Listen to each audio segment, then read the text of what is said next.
Hey everybody, this is our last day here. Just wanted to put a bunch of videos together on our exploring the Imperial Dam area. So yeah, we're gonna go and check out some places that we've never been to before. Go through some roads that we never knew where they went to. Curious about it. These are some of the waterways and canals that I fished at. There's a few of them in the area. I wasn't even sure if I was allowed to be fishing in here, but I figured if I wasn't supposed to be here, I'm sure somebody would come up and ask me to leave. So it's always good to know the area where you're camped at, especially for 2 weeks. We've gone on a lot of these trail walks around our immediate area. Quarter mile, maybe half a mile up and down hill, turn around, looking for rocks so that Sheila can paint, and just taking Chibi around for walks. It's something that we can do, especially since I'm not fishing on those days. Sometimes it gets a little too hot for fishing, and sometimes I just don't feel like fishing on that day. So I caught, I don't know, 3-4 bass. I see a ton of them jumping, and I see a lot of them in the water swimming around. I can hit a few of them with my bait, but anyway, that's something else. We're still walking around, exploring. Still walking around these trails. It's at night we can hear the coyotes all over the place. That's why Sheila says it's good to try to catch one and put it on a leash. We took the Jeep, did a whole bunch of different trails. A few times we had to lock in the 4-wheel drive, which is pretty cool because, you know, those are the kind of roads that we just love to go on. And this new area where the lake is, this is not too far from where we camped at before. And we don't remember these campsites, but oh my God, I mean, you've got an awesome view of the water right there. And there's nobody. We pulled the Jeep up to this one campsite, which is right by, you can see the fire pit right there on the left. Walk right over and you're like 15 feet from the water, and there's nobody camping in this site. We were debating whether we should move over here or not, but we kind of liked where we're at. Maybe next time we'll try to find this spot. It's pretty awesome. Yeah.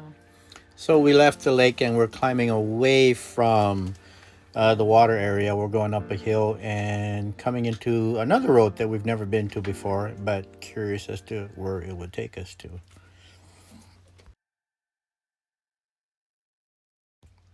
And we're coming up to this one area right now where it looks like a mini Grand Canyon, but it's actually only about 40 to 50 feet from one end to the other. It looks like it eroded pretty bad, and we're gonna see if we can try to get closer to it. So we'll just keep following this road.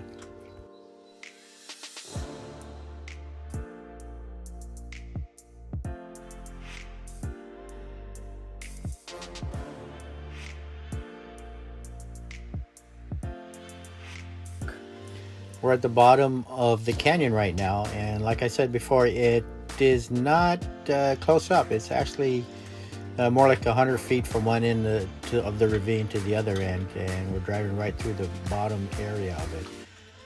There's some pretty awesome rock structures in this place.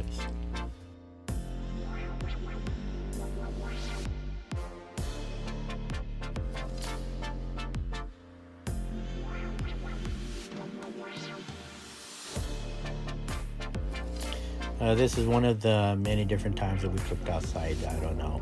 We went over to Walmart and got another tabletop grill. We left the other one back home in Washington. But this grill is a pretty nice looking grill. We went to the base, to the exchange, not the exchange, the commissary. Got some decent sized steaks, and we're just chilling outside, drinking, 3 bottles of wine and 4 cases of beer. Roy's fired. He's not going to ever talk in this thing again.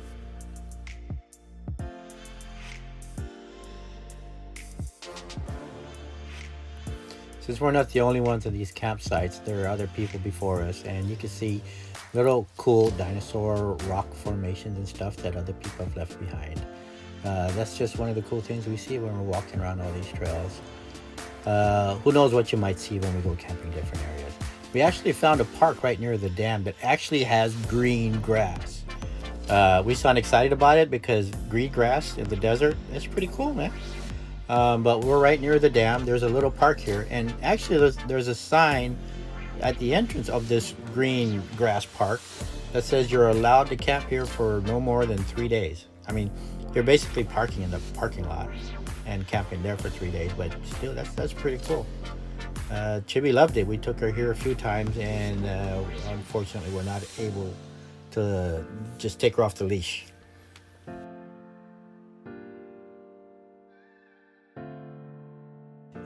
Instead of turning right into Imperial Dam like we normally do, we've always wondered what will we find if we drive straight on the road.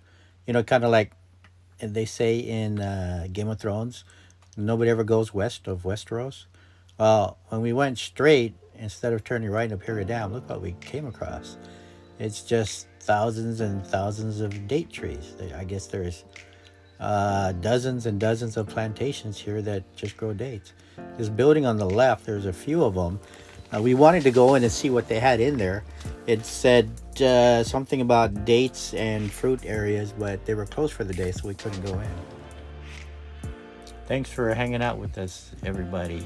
We're going to pack up tomorrow and head over to the Army base, where we'll be staying there for about 3 or 4 days. We still have to go visit Algodones, which we'll probably do on Monday, and we'll be sure to video that for everybody. Till then, thanks for hanging out with us. And right here you see some of the rock paintings. One of them that she's painted. It's never a dull moment with Roy. Thanks, everyone. See you later.